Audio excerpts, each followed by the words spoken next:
Fala pessoal, meu nome é João, sou pediatra e neonatologista pela Unicamp e vim aqui hoje falar com vocês sobre sala de parto, a famosa reanimação neonatal que as provas adoram cobrar de vocês. Vou percorrer alguns aspectos principais para você conseguir fechar todas as questões desse tema.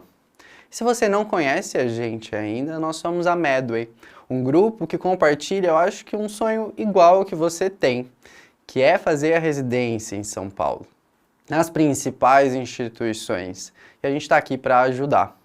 E no YouTube aqui a gente vai revisar alguns principais temas, principais questões mais relevantes para as provas desse estado, para que você consiga ter um subsídio aí para ir bem nas provas.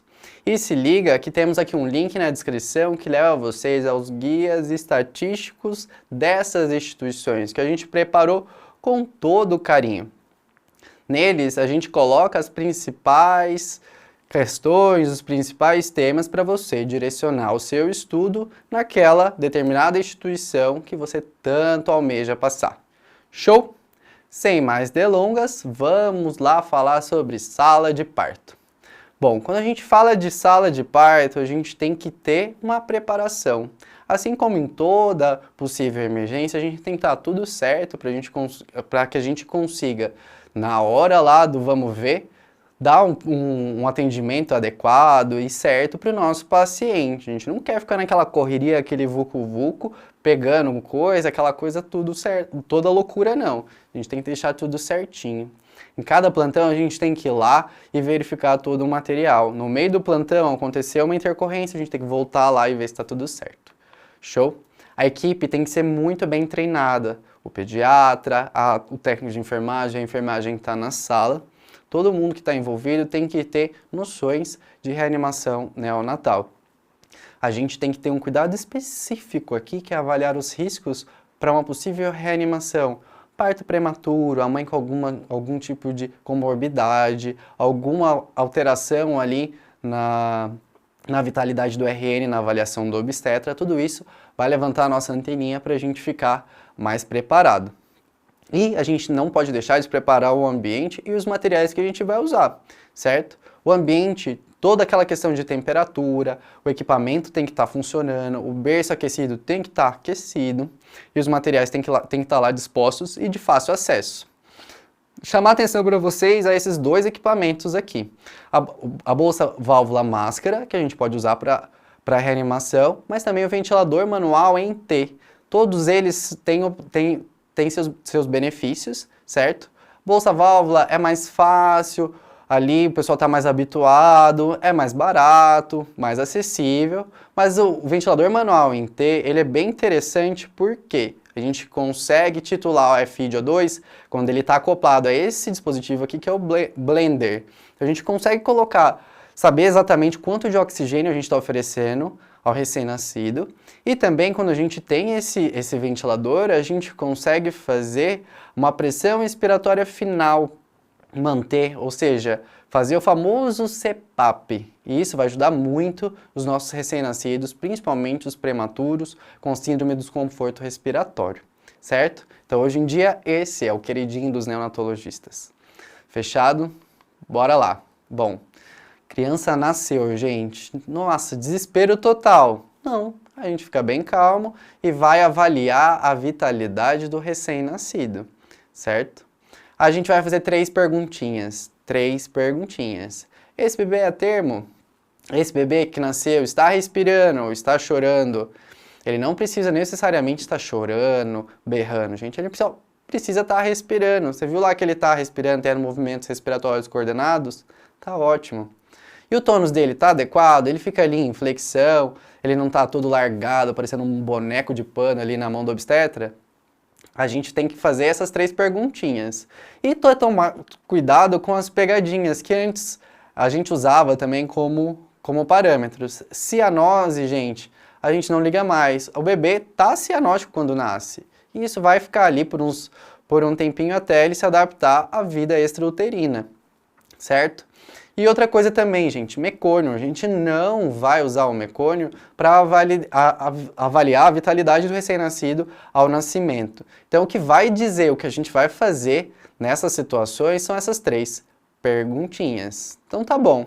Respondemos sim para essas 3 perguntas. Ele é a termo, ele está respirando ou chorando e está com bom tônus, o que a gente vai fazer? Colocar junto da mãe, pele a pele. A gente sabe que isso é benéfico tanto para a mãe quanto para o recém-nascido. Então os cuidados do recém-nascido vão ser juntos da mãe. Mas a gente tem que ficar ligado, a gente vai ficar de olho, a gente vai ficar olhando se ele não vai ter alguma piora, algum desconforto respiratório e manter ele aquecido. Tomar cuidado com aquelas salas onde o ar-condicionado é bem em cima da gestante e fica aquele ar gelado em cima do RN. Isso é horrível para ele. Então a gente tem que manter ele quentinho, bota um cobertorzinho, bota uma touquinha e deixa ele lá com a mãe. E depois disso, aí ele nasceu com uma boa vitalidade, a gente tem que se preocupar com uma coisa, o clampeamento do cordão. O obstetra fica todo ansioso nessa hora, se olhando pra gente, querendo saber, corta no corta, corta no corta, corta no corta. Aí a gente para e fala, opa, calma aí, o que a gente vai fazer? Para a gente decidir o momento do clampeamento do cordão, a gente tem que primeiro avaliar se ele está bem, obviamente, e a idade gestacional. Isso vai fazer a divisão. Se ele tem 34 semanas ou mais e nasceu bem, a gente pode fazer o que a gente chama de clampeamento tardio, de 1 a 3 minutos, certo? O precoce seria até 60 segundos, certo? Agora, se ele não nasce vigoroso, a gente clampeia imediatamente. Hipotônico, não está respirando, não está chorando, clampeamento imediato para a gente fazer as medidas necessárias, tá? O precoce, até 60 segundos, seria caso aconteceu alguma coisa ali no meio do caminho, ou teve alguma intercorrência, a gente teve que fazer esse clampeamento um pouco antes, né? Seja ele para fazer medidas, ou a gente viu que não tem uma integridade da circulação placentária, por exemplo. A gente vê, nossa, acabou que o cordão ali teve um rompimento, ou teve um nó, ou está com sangramento, a placenta já descolou, enfim, várias outras coisas. Então, a gente precisa ter integridade da circulação placentária para poder fazer isso. Agora, se ele é menor de 34 semanas, a gente vê também se ele é vigoroso ou não. Mesmo esses muito prematuros, se ele nasce bem, a gente pode esperar um tempo para poder clampear esse cordão. A gente sabe que isso traz benefícios para eles, hemodinâmicos e de índices hematimétricos. A gente pode esperar de 30 a 60 segundos. E um detalhe, a última atualização da diretriz de reanimação da Sociedade Brasileira de Pediatria, ela coloca 30 segundos apenas, os 60 segundos desaparece. Então a gente não fica muito sabendo se a gente teria que, poderia ir além ou não, e se eles ainda estão definindo, o documento ainda não é final, tá? Agora, se ele não nasce vigoroso, mesma coisa, imediato. Então, independente da idade gestacional, não nasceu bem, imediatamente a gente clampeia. Tá bom? Bom, então, vamos voltar agora para a avaliação da vitalidade. E na hipótese dele não nascer bem, ou dele não ser a termo, dele ser menos de 37 semanas ou pós-termo. O que a gente vai fazer? A gente vai lançar mão dos passos iniciais.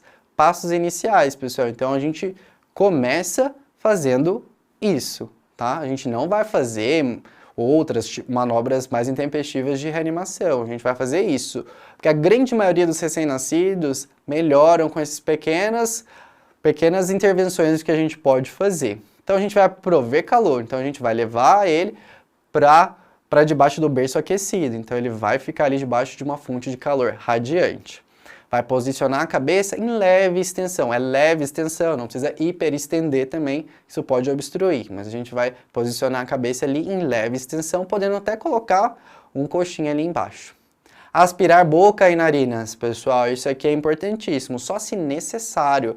A gente não vai ficar enfiando uma sonda e aspirando, é pressão negativa, machuca, não é legal numa criança sem necessidade. E só a aspiração, se a gente fazer ela de forma incorreta, isso pode dar uma manobra vagal, causar uma manobra vagal e bradicardizar o nosso RN só por isso. E não é nem um pouco bonito, acredite no que eu estou te falando. E depois de tudo feito isso, a gente seca. Seca como? Pressionando só, colocando uma compressa em cima do RN, a gente não precisa esfregar, porque isso também machuca e vai tirar a proteção dele inicial, que é o vernix. E a gente lembra de reposicionar a cabeça também em leve extensão de novo. Bom, então vamos para o famoso fluxograma da reanimação neonatal. Adoramos fluxogramas, né? Bom, então fizemos lá nossas perguntas. Termo, respira e chora. Bom, tônus, se tudo ok, junto da mãe. Calor, lembrar de fornecer, prover o calor, a mãe vai prover calor e a gente só vai evitar que ele perca o calor junto com o cobertorzinho lá. Manter as vias aéreas pérvias, a gente não vai deixar a criança largada lá em cima da mãe. Por exemplo, crianças que nascem de cesárea, que a mãe está numa posição desfavorável, a gente tem que ficar lá ajudando, né? E avaliar essa vitalidade, a gente tem que ficar de olho para ver se não vai acontecer nada, certo? Agora, se não, para qualquer uma dessas perguntas, a gente vai para os passos iniciais que a gente já discorreu bastante, certo? E depois que a gente faz os passos iniciais, a gente faz a nossa avaliação do recém-nascido. A gente avalia a frequência cardíaca por meio de ausculta e avalia a respiração. Se ele está com uma respiração irregular ou se ele está em apneia, certo? Tudo isso é importante para a gente decidir as próximas medidas, se a gente começa a nossa reanimação ou não, tá? Se tá tudo ok, se ele tem uma frequência boa, se ele tá respirando, a gente depois avalia se ele tem algum tipo de desconforto respiratório, pessoal. Se ele tem algum tipo de desconforto respiratório, a gente vai ter que monitorizar, ver a saturação pré-ductal, certo? Que pode ter influência na pós. Lembrando, a pré-ductal é no membro superior direito. E considerar o CPAP nessa criança, tá? Que pode ajudar aí a recrutar alvéolos e, no caso dos prematuros, ajudar aí no trabalho respiratório. Agora, se ele não tem nenhum tipo de desconforto respiratório, ele pode voltar lá com a mãe, mesmo a gente tendo criado essa distância, esse clima ruim aí logo no começo, tá bom? Mas era tudo por uma boa causa. Agora, voltando, a criança não tem a frequência maior que 100, ou ela está em apneia, ou a respiração não está legal. A gente vai ter que começar o quê? A gente começa a nossa reanimação com ventilação por pressão positiva. É o primeiro passo da reanimação sempre. A gente sempre vai ventilar essa criança. Vai começar a monitorização por meio de monitor cardíaco em 3 pontos e o oxímetro para acompanhar a saturação de oxigênio. E aqui tem um conceito importante, o minuto de ouro. Desde o nascimento até completar 60 segundos, a gente tem que começar a fazer os passos de reanimação numa criança que tenha indicação. Isso é importantíssimo para que ela tenha desfechos favoráveis a longo prazo, tá? Então a gente viu, começou a nossa reanimação e reavaliou a criança, ela continua com a frequência ruim, a respiração ruim, a gente tem que reavaliar. A gente tem que ter certeza de que a gente está fazendo uma VPP adequada, está com a máscara adequada, está vedando bem, a gente está fazendo direitinho, a técnica correta, tudo isso tem que ser verificado. A gente tem que considerar aumentar o uso de oxigênio, tá? E se não dá disso, estiver dando certo, se tudo estiver ok, tudo certo, a criança não melhora, a gente tem que considerar a intubação, começar a pensar na intubação. Normalmente a gente faz de 2 a 3 ciclos, a depender do motivo aí da criança tá ruim, certo? Agora, se ela melhora, a gente vê e se ela ficar bem, tudo certo, ela pode depois, mesmo tendo sido reanimada, voltar com a mãe. A gente observa um pouquinho e volta a criança para a mãe em seguida. Agora tem um ponto que é bem crucial, pessoal. Se a criança piorou, ela estava tão ruim que a frequência estava abaixo de 60. Uma bradicardia é bem importante. Nesses casos, gente, a gente tem que fazer a massagem cardíaca, a compressão cardíaca, né? E ela tem que ser coordenada com uma VPP em intubação traqueal. Então, se a gente indica massagem cardíaca, a gente precisa intubar o RN. Então, intuba o RN, garante essa via aérea e inicia a massagem cardíaca coordenada 3:1, certo? Considerar o oxigênio a 100%, porque se a criança está tão mal, não tem um consenso, não tem uma definição, um motivo muito claro, mas a gente acredita que se a criança está tão mal, assim, a ponto de precisar de uma compressão cardíaca, torácica, a gente é de bom senso, assim, colocar o oxigênio a 100%, tá? Criança não melhorou, a gente intubou, a gente fez compressão bonitinho, a técnica está correta, sempre lembrar de corrigir a técnica, pessoal. E depois de 1 minuto, aqui é diferente. A VPP, a gente sempre faz ciclos de 30 segundos. A partir do momento que a gente começa a fazer a compressão torácica, a gente faz ciclos de 1 minuto. Fechado? Reavaliou depois de 1 minuto. Menor que 60 ainda, a gente vai lançar a mão das nossas medicações ou do nosso expansor de volume, certo? A gente vai fazer o soro fisiológico ou a adrenalina endovenosa, podendo até ser uma dose pela cânula do tubo, certo? Algumas questõezinhas aqui que eu fui falando e não discorri muito, que eu vou falar com vocês agora. Sobre a oferta de oxigênio. Em recém-nascidos a termo, maior de 34 semanas, a gente vai usar o oxigênio a 21%, tá? Agora, os menores de 34 semanas, a gente vai usar inicialmente a 30%, tá? Porque a gente vê que eles têm um desfecho um pouco melhor quando a gente oferta um pouco mais de oxigênio no início da reanimação, tá? E a gente vai titulando esse oxigênio a partir daí através da nossa saturação alvo. Gente, lembra que o bebê nasce cianótico e a gente fica tudo bem com isso, né? E ó, a saturação do RN nunca vai ser igual de uma pessoa adulta logo após o nascimento. Então até 5 minutos a gente tolera aí de 70% a 80%, de 5 a 10 minutos de 80% a 90% e acima de 10 minutos de 85% a 95%. Então a gente vai fazendo aumentos graduais no oxigênio a partir dessa saturação alvo. Só que a gente só consegue fazer esse aumento também se a gente tem aquele blender no ventilador manual AT. Porque no dispositivo bolsa, válvula, máscara, a gente não consegue fazer essa titulação de oxigênio. Ou é ar ambiente, ou é 100%. Bom, e sobre as medicações em sala de parto, a gente tem basicamente duas, que é a adrenalina e o expansor de volume, um soro que nem é uma medicação por si só. Lembrar que a gente precisa diluir a adrenalina, certo? 1 ml, 9 ml de soro fisiológico para ela ficar na concentração de 1 para 10 mil, tanto na adrenalina endovenosa quanto na endotraqueal, certo? A gente deixa preparado já, sempre vai ficar preparado no início do plantão as doses da adrenalina para a gente poder usar. E elas vão seguir a adrenalina endovenosa de 0,1 a 0,3 ml por quilo e a endotraqueal é mais, 0,5 a 1 ml por quilo. Expansor de volume a gente normalmente usa 10 ml por quilo EV. E por onde a gente faz pelo cateterismo umbilical. Então passa-se, quando tem necessidade, um catéter umbilical, na veia umbilical, para poder administrar essas medicações. E o Apgar, João? Por que você não falou do Apgar até agora? Porque, gente, o Apgar, ele não é importante para a gente definir as nossas intervenções na hora de reanimar um recém-nascido, certo?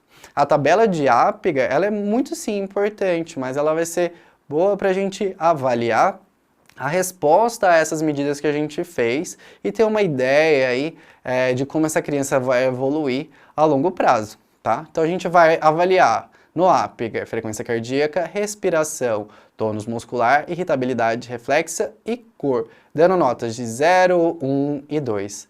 E, gente, cuidado, viu? Por quê?